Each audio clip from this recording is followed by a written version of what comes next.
प्यारे बच्चों, मेरे YouTube चैनल पर आपका स्वागत है। यह जो आज मैंने शामपेट पर लिखा है, ये कक्षा छठी की पुस्तकम दीपकम का पृष्ठ संख्या 51 है। पेज नंबर 51 पे आप देखेंगे मैंने नीचे इसका कोड बनाकर लिखा है 642315। ये जो हमारे पास प्रश्न है इस पृष्ठ पर, हमने उसको कैसे सीखना है, ये सबसे ज़्यादा है महत्वपूर्ण इस पाठ में। मैंने ऊपर लिखा है नंबर 1 पर सह तऊ ते त्वम युवाम यूयम अहम आवाम वयम, और साथ में मैंने अस धातु लिख दी है अस्ति सह संति असि सह सत अस्मि स्व स्मः। नीचे लिखा है मैंने आवाम शिक्षकहु स्वः। अब आप ध्यान से देखेंगे कि आवाम का मतलब हमारे पास क्या है। देखेंगे जो मैंने प्रथम मध्यम उत्तम पुरुष में लिखा है अहम आवाम वयम।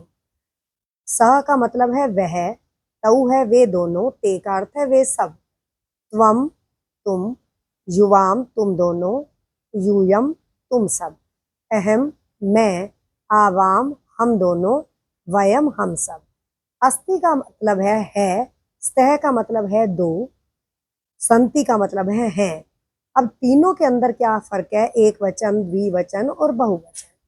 असि का अर्थ है तुम हो, स्थ का मतलब है तुम दोनों हो, सत का मतलब हो तुम सब हो, अस्मि मैं हूँ, स्वह हम दोनों हैं, स्मह का मतलब है हम सब हैं। अब हम यहाँ देखेंगे आवाम शिक्षकौ स्वह क्यों लिखा गया है। अब शिक्षकौ द्विवचन था। अब यहाँ पर आपने देखा जो अंतिम हमारे पास शब्द लगा है, क्रिया लगी है, वो है स्वः। आपने देखा वो भी उत्तम पुरुष द्विवचन का है। यहाँ उत्तम पुरुष द्विवचन में क्या आया है, आवाम। तो यहाँ पर हम लगाएंगे स्वह के हिसाब से आवाम। मंचे यूयम नर्तकयो सथ, मंच पर तुम सब नर्तक हो, नृत्य करने वाले हो। तो यहाँ पर यूयम के साथ हमने लगाया सत। यूयम कहाँ था, मध्यम पुरुष बहुवचन में।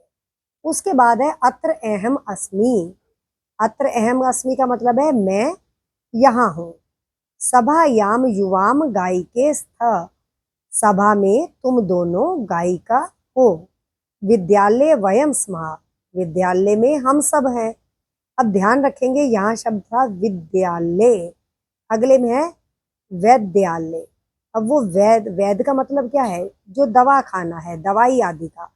वैद्यालय का मतलब है अस्पताल, अस्पताल में तुम चिकित्सिका अस्ति, तुम अस्पताल में चिकित्सिका हो।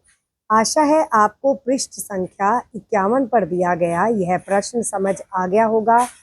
अगर आपको नहीं आया तो सबसे पहले हमें यह काम करना है जो लिखा है सह तऊ ते त्वम युवाम यूयम अहम आवाम वयम अस्ति स्तः संति असि स्तः सत अस्मि स्व स्मः। आपको इसे याद करना होगा। अगर फिर भी याद ना हो तो आप एक नंबर के साथ एक नंबर को मिलाइए, दूसरे के साथ दूसरा, तीसरे के साथ तीसरा। इस प्रकार से जब आपको ये याद हो जाएंगे तो ये रिक्त स्थान भी भरने में आपको आसानी हो जाएगी। मेरे चैनल को लाइक करें, सब्सक्राइब करें। धन्यवाद बच्चों।